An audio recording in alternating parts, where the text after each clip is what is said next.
여러분 안녕하십니까. 법률사무소 국초의 김조영 대표 변호사입니다.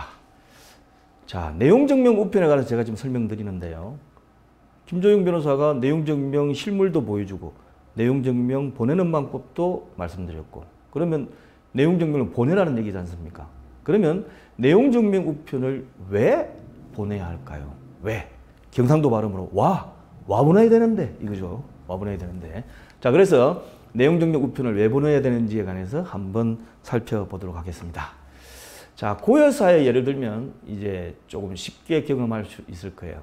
많은 경우에 이제 내용증명 우편이 발송하는 게 필요하지만 주택 임대차의 경우에는 임대차 기간 종료 1개월 그 전에 서로 상대방한테 나 임대차 기간 이렇게 곧 끝나는데 그 다음에 똑같은 조건으로는 못하겠다. 조금 올려달라. 아니면 부동산 가격이 많이 하락됐으니까 좀 내려달라. 이런 식으로 통지를 해야만 그 다음에 묵시적 연장이 안 돼요. 그렇지 않고 가만히 둘 다 말 안 하고 있으면 그냥 묵시적으로 자동이 연장이 됩니다. 동일한 조건으로. 그렇기 때문에 보통 1개월 전쯤에 돼가지고 이제 임대인이 됐든 임차인이 됐든 이제 통지를 하죠. 우리나라의 경우는 집값이 자꾸 상승하니까 주로 집주인이 통하는 경우가 많습니다. 그래서 고여사가 집주인으로서 임차인 세입자한테 전화를 걸었어요. 전화를 걸어가지고 세대 이렇게 해가지고 좀 미안한데 지금 나도 돈이 좀 필요하고 여러 가지 부동산 가격도 많이 올라가지고 주변 시세에 비해서 우리 집값이 너무 낮으니까 조금만 한 전세 보증금을 다 이번에 한 3천만 원만 올려주라 이렇게 얘기를 했습니다. 했어요. 그래가지고 네 세대기 네 알겠습니다 이렇게 해가지고 그냥 넘어갔거든요.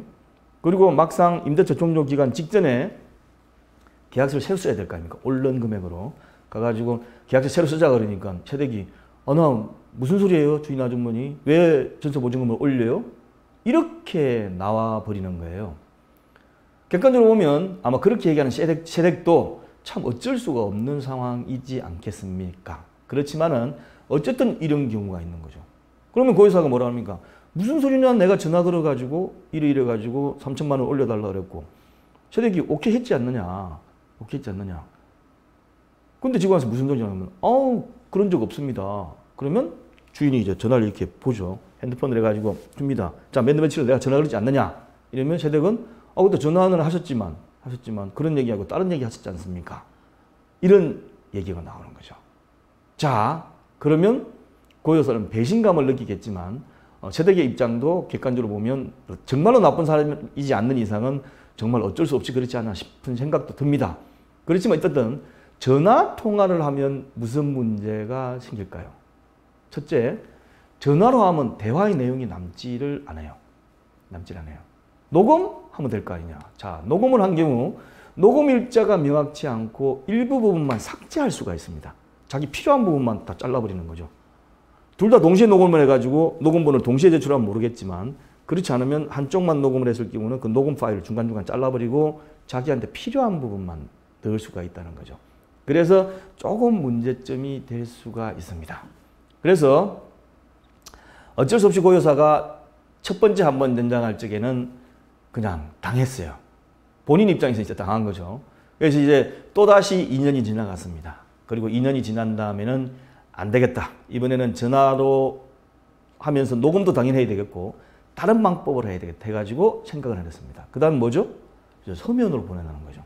말로 하면 안 되니까 서면으로 보내야 되겠다. 그래서 일반 우편을 발송을 했습니다. 그래서 이 멀찌감치 한 3개월 전쯤에 가가지고 이래가지고 3천만 원 올려달라 이번에는. 그래가지고 우편을 또 보냈어요. 그러고 나서 계약 이제 막상 종료 지점에 가가지고 새로 쓰자 이랬을 때 무슨 얘기입니까? 또 만약에 세입자가 그런다면 자, 자기가 가지고 있던 우편물 가지고 복사한 거 가지고 야, 이거 내가 보냈지 않느냐, 이거 네가 받았지 않느냐 그러면 그때 보낸 그 우편물이 하나 오긴 온 것 같은데 그냥 뭐 별 내용 안 해가지고 버려버렸는데 그때 전세 보증금 올려달라는 얘기가 없었습니다 라고 하면 어떻게 되죠? 말도 안 된다. 내가 이거 보냈는데 여기 뭐 올려달라고 얘기했는데 무슨 딴소리를 하냐 한들 객관적으로 보면 어떻습니까?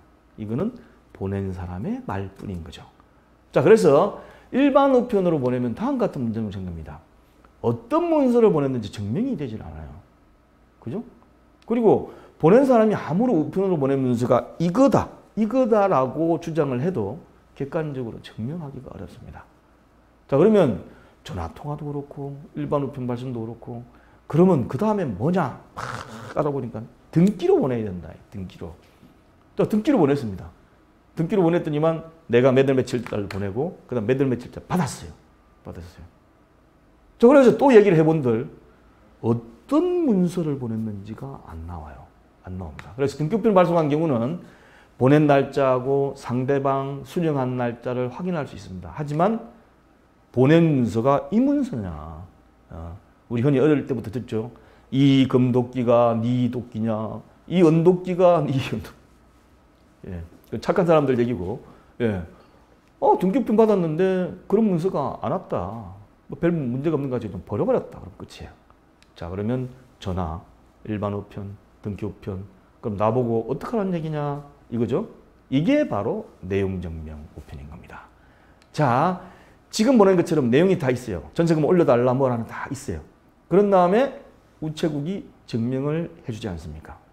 그러니까 이 우체국이 증명했던 이거를 가지고 이제 증명을 할 수 있는 거죠. 자, 어떻게 증명하느냐?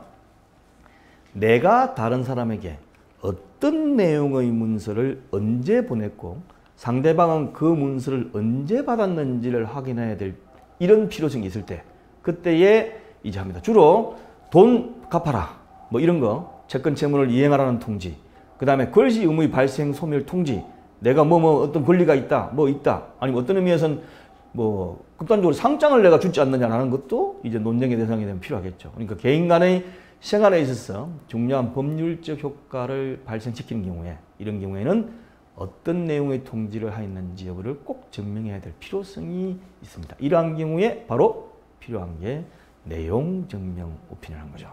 자, 별로 어렵지 않습니다. 별로 어렵지 않아요. 내용 증명 우편 큰 문항을 가지고 할 필요성이 없어요. 근데 이제 내용 증명 우편을 보내게 되면 내가 어떤 문서를 언제 보냈다는 것을 딱 증명할 수 있기 때문에 받는 사람 입장에서는 이 남자가 뭔가를 나한테 뭐 보냈던 걸 이제 증명받으려고 이러는구나. 기분 나빠. 왜 이러지? 얘가? 이런 식으로 할 수 있겠지만 그렇게 해놓는 게 서로 간에 좋습니다. 자, 내용 증명 어렵습니까? 개념도 어렵습니까? 어렵지 않아요. 간단합니다. 주저하지 마시고 한번 이용해 보시기 바랍니다.